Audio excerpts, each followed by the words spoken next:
Hello மக்களே, நான் உங்க சுரேகா. இன்னைக்கு நம்ம என்ன பார்க்க போறோம் அப்படின்னா, கல்யாண வீட்டு ஸ்டைல் கோஸ் கூட்டு.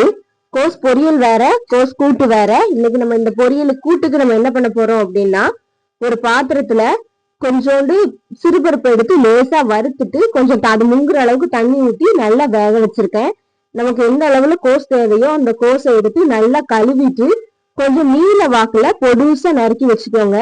அதை நல்லா நறுக்கி சிறுபருப்பு வெந்ததுக்கு அப்புறமா அந்த சிறுபருப்பு கூட அந்த கோஸை சேர்த்துட்டு உங்களுக்கு தேவையான அளவு உப்பு மஞ்சத்தூள் சேர்த்து லேசா பெரட்டி விட்டுட்டு ஒரு மூடி போட்டு தண்ணி நிறைய ஊத்துனீங்கன்னா குழஞ்சிரும். குறைவா தண்ணி ஊத்திக்கோங்க. ஒரு மூடி போட்டு ஒரு 5 நிமிஷம் வச்சிருங்க.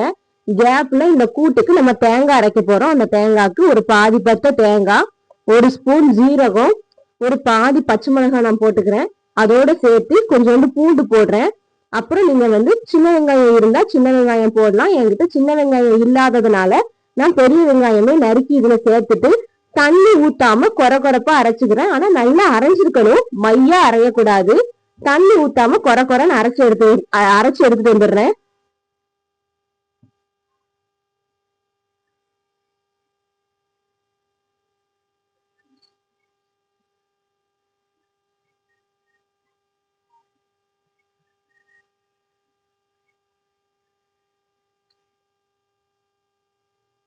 இந்த மசாலா அரைச்சிட்டு வர்றதுக்குள்ள கோஸ் இந்த மாதிரி வெந்திருக்கு. நமக்கு அடி பிடிச்சிடவும் கூடாது.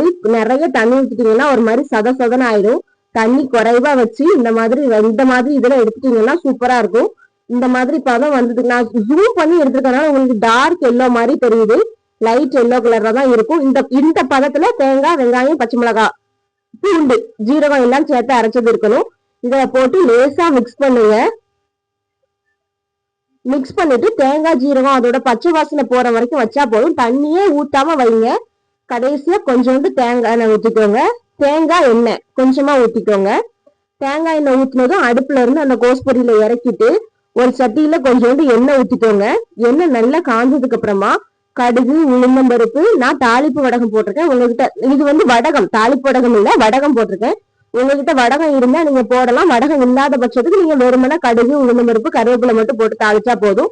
தாளிச்சு இதுல ஊத்திட்டீங்க அப்படின்னா கோஸ் பொரியல் ரெடி.